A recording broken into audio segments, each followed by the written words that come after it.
to the second baseman, Cano. The Yankees are back on top. World champions for the 27th time.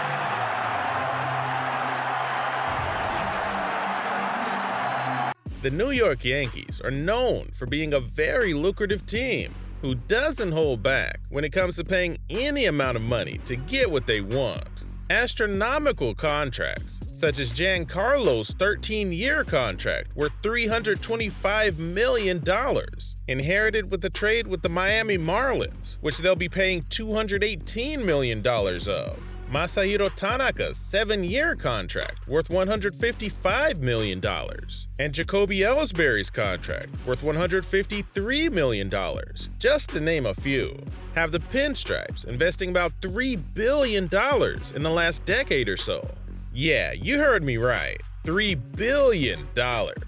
According to this tweet from 2021, the Bronx Bombers have spent about $2.4 billion since their last World Series championship that was in 2009. And adding into that is Aaron Judge's 9-year contract worth $360 million in 2022. The Yankees have definitely thrown about $3 billion out the window. Despite spending this huge amount, do they earn as much as they spend? Not at all. And to our surprise, since 2009, they've been spending a whole lot of money on players to offer them gigantic contracts. But let's ask this question. How many titles exactly did the Yankees win during this $3 billion spending spree? It's 0, 0, and 0. In this video, we'll tell you how the Yankees wasted such a huge amount without getting anything in return. If you're new here, stay till the end, because what you're gonna hear could be shocking. I'd appreciate it if you could smash that subscribe button and also click the notification bell to get more videos from this channel. Now, let's dive into it. The New York Yankees won the World Series in 2009.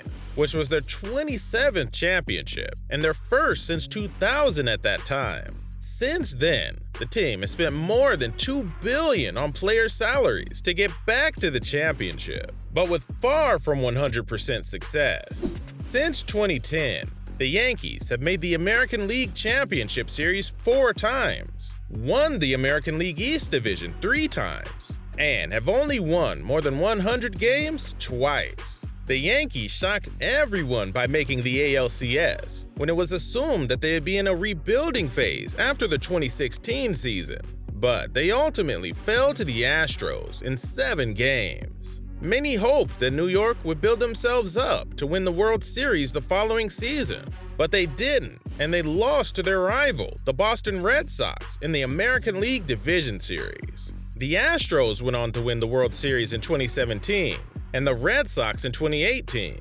despite the Yankees spending spree. In 2020, the New York Yankees had the largest payroll in Major League Baseball, but that didn't stop them from going on another spending binge in the offseason. In free agency, they committed the 4th most money of any team. A large portion of that was used to keep DJ LeMahieu, Brett Gardner, and starting pitcher Corey Kluber on the team. These transactions increased the Yankees' 2021 payroll to almost $202 million, which was the 2nd highest among the 30 clubs in the big leagues. It's nothing new for the Yankees to invest a lot of money in their athletes. In 8 of the previous 10 years, including this one, the company's payroll has been one of the 2 largest. The only exceptions were the seasons of 2018 and 2017. When the Yankees had the 6th and 3rd highest payrolls, respectively. The issue is that they're getting very little production in exchange for all that money.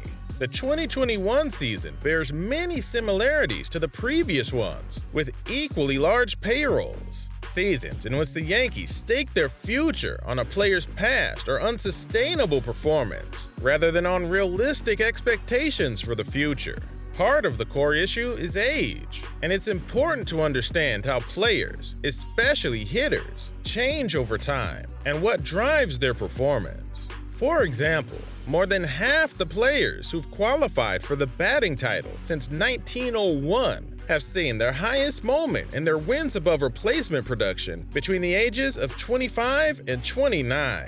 Considering players need 6 years of MLB service time to reach free agency, and 3/4 of MLB rookies are between 22 and 26 years old over the past decade, you can see that age has a big impact on free agent spending. But there are other factors that MLB teams should be mindful of before handing out big contracts, including metrics such as batting average on balls in play, which can point to seasons largely influenced by luck, both good and bad.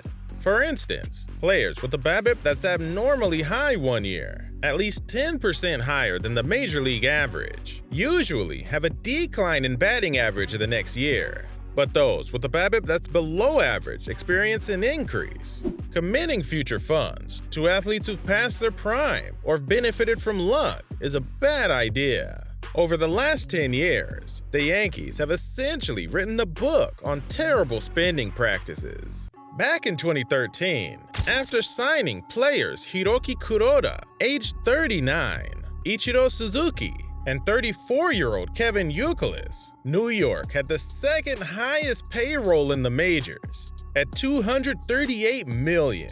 Additionally, they gave Andy Pettitte, who was 41 years old, and Mariano Rivera, who was 43 years old, 1-year contracts. Suzuki was traded to the Yankees in 2012 and promptly contributed with a .322 average and a .794 on-base slugging percentage. He had a very high .337 batting average on balls in play during his first short stint in the pinstripes, a high number even for one of the better hitters in baseball history. In 2013, Suzuki's BABIP declined to .285, and his on-base percentage dropped to a then career low of .297. Youkilis, known as a Yankees killer during his days with the Red Sox, hit 2 home runs in 28 games before ending his major league career in 2014.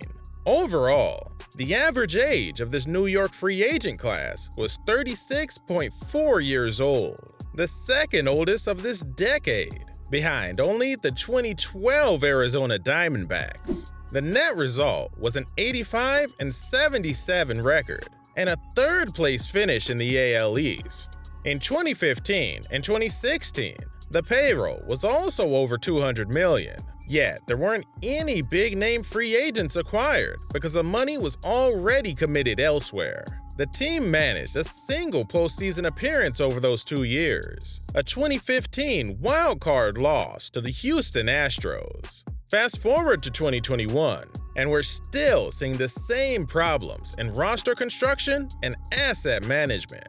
As a team, the Yankees were batting .234 with a .703 OPS, which ranks them 19th and 14th respectively in the majors in 2021.